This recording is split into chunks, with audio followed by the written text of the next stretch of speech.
Ito yung fine-flex mo, sinasabi mo, na itinuloy niya ang housing nung siya'y umupo bilang Pangulo? Wasted the money of the public because the anomalies have never been stopped and no one was made to answer on it.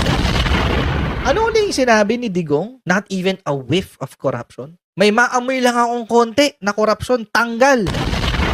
Konti ba to? 741 million? Konti ba yon? 210 million? Baka konti pa para sa bulsa nyo. Yung mga taga-Yolanda, yung mga taga-Tacloban, wala silang bahay, wala silang materhan. Hanggang ngayon, nasa relocation center pa rin sila. Nasa relocated areas pa rin sila. Tapos kayo, nagpapakasasa kayo dun sa 741 million. 210 million. Ah, titigas na mga fez nyo. Senator Amy, ito yung ka-flex-flex? Really? Ah, may toyo ka. Amy Toyo.